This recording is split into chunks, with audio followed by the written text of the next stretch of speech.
Well, but because they weren't full-blooded, they were left here.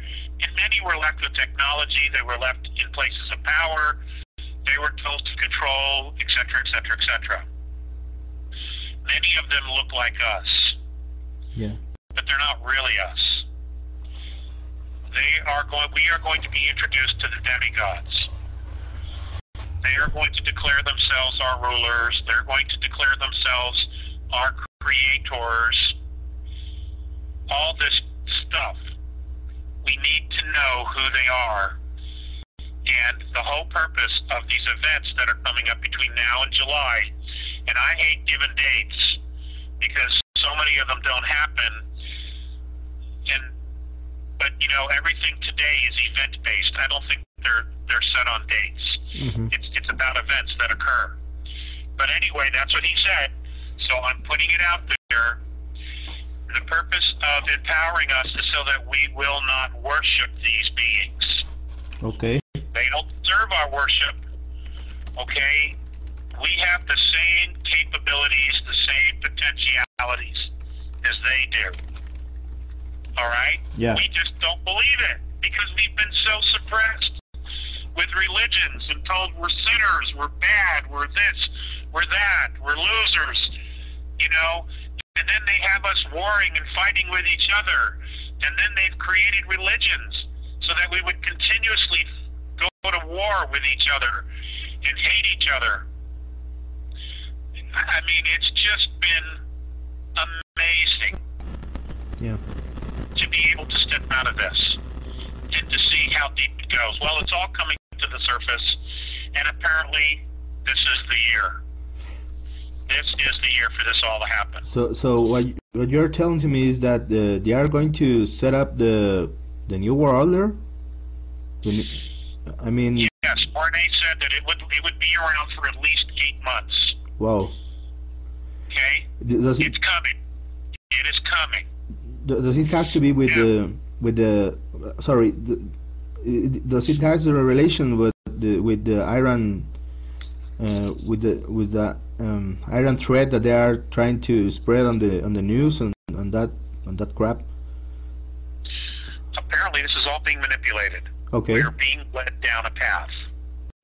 Mm-hmm. Right. We're being led down a path. And unfortunately the U.S. is right in the middle of it. Yeah. Okay? There may be white hats, but they're not running the show yet. Okay. Okay? Now, Mornay also said that with the elimination of these 3 levels of global management, that the whole idea here was to bring out and to flush out the good guys so that they knew exactly who they were and where they are. Yeah. So that when they implement this world government, they would know who the good guys are. So they need to know that they're totally in weakness. They're feigning it. That's the word he used. They are feigning a weakness. In other words, at some point, at the very highest levels, they are still very, very much in control. Okay, so what the and I wanted to share that with everyone who will even listen to this message. Okay, so what they are doing is just like a kind of serpent that when it's going to be dead or it's going to be eaten by his predator, it appears it's that playing dead. It's playing dead. Yeah, it's playing dead. So there are a lot of people that are thinking that the world government is just it's just done, that the ETs are all of that beings that are coming to the earth, they are now in control. But you are telling me now that that's not true, right? That's exactly what I'm saying. Okay. Now that's not to say that the information that's being shared is misleading. I believe that the people talking about this, Fulford and Wilcock, they're absolutely sincere in the information they have. They're absolutely sincere in how deep it goes, and the derivatives and creating fraudulent bonds in order to take control of the world's wealth. They're sincere about that. They absolutely are. And I want to believe them. I do. I don't want this to play out. I don't want this to go to the next level of oh my God, here's the false prophet, here's the Antichrist, here's these satanic dark spirits coming to earth. I don't want this to happen. Yeah. But what Morrone has said is this is going to play itself out, and maybe it has to, so that all these guys, all these troublemakers can be rounded up all at once. Maybe that's what Earth is about. We were bait. We were here. We were like an anything go zone, so that these guys could come in and we would be able to catch them. Mm-hmm. I don't know, but there's a reason why the Patal are here, incarnated as human beings. Maybe we're the bait. I don't know.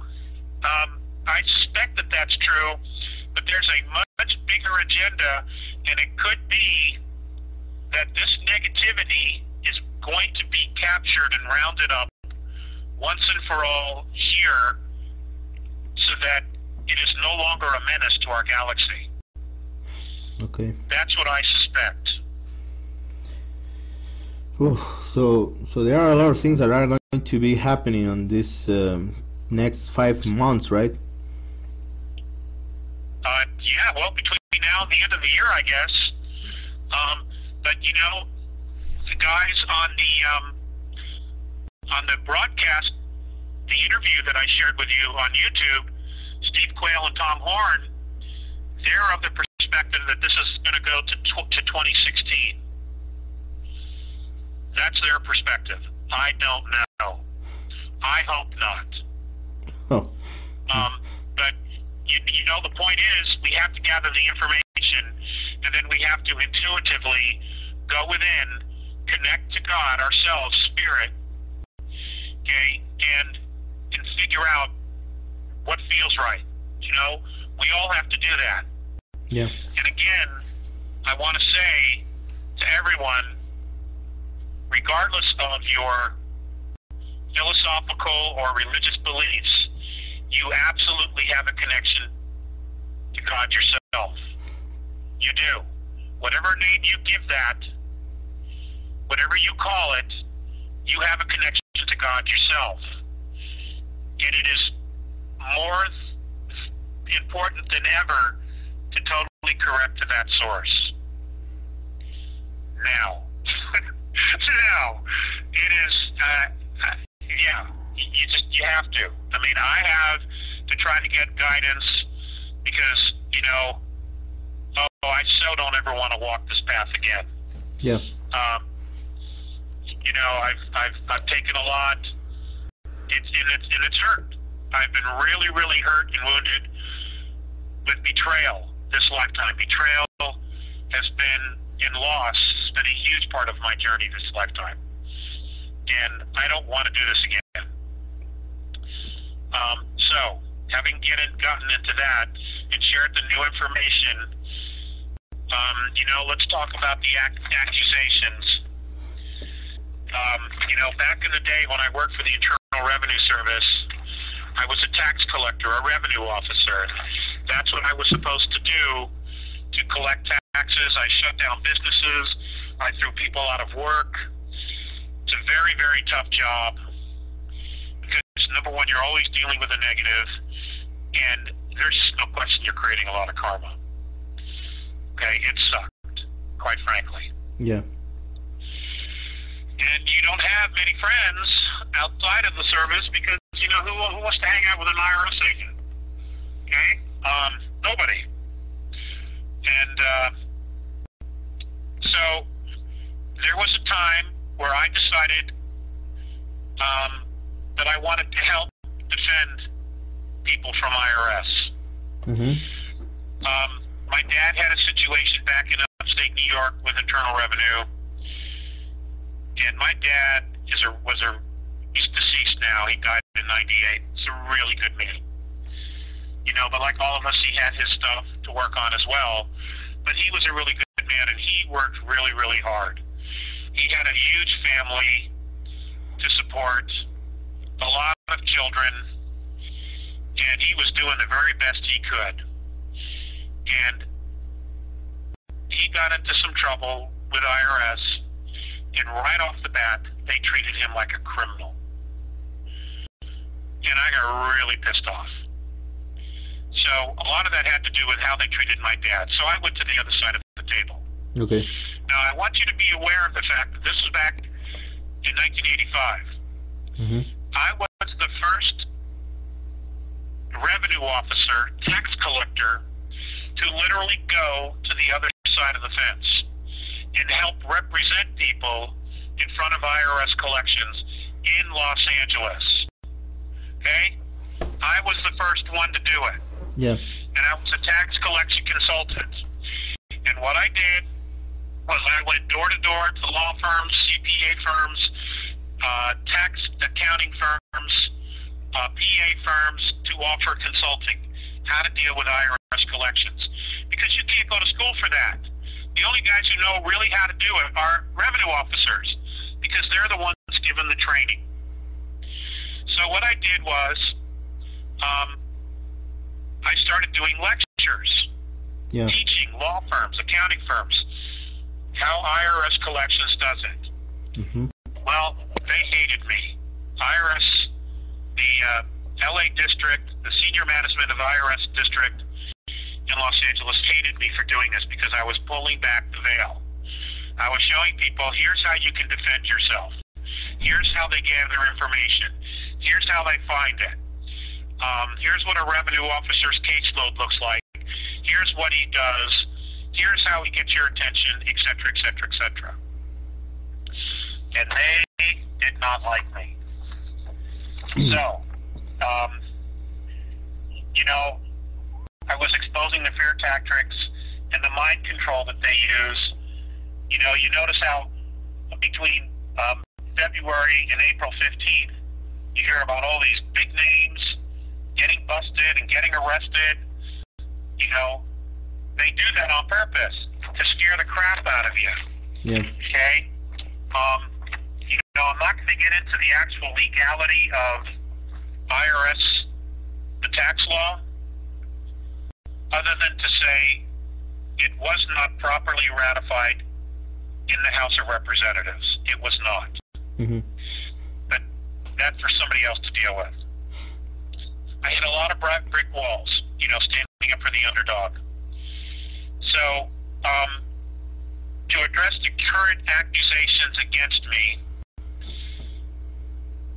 I had many, many clients at the time.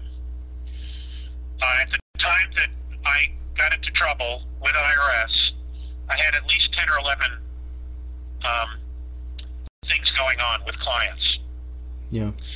None of them positive, by the way. And I was, usually when I was brought in, it's when all else failed and they were seizing or they had seized. They were leveling bank accounts. They were entering 401s. They were taking IRAs, retirement things. Unfortunately, that's just how it worked. I was brought in when basically it was almost too late. Yeah. Okay? Many companies that got into trouble, it was because of poor management or just bad decisions, or they were hoping things were going to turn around, they were going to get loans on property, etc. And it took too long, or it just didn't work. I had a client who had a family, great family, and he had just gone through an IRS audit or seizure several months before. Yeah. Now, the Internal Revenue Service uses the Internal Revenue Manual, which is very hard to get and very expensive. And most people don't even have any idea how to even read it. But in the Internal Revenue Manual that the IRS uses, they have what is called a 23C date. A 23C date Once an audit was completed, the service had 120 days in which to assess the tax, make it legal, before they could do anything. IRS commonly, or I'm going to say at least 30% of the time, would miss the 23C date. Yeah.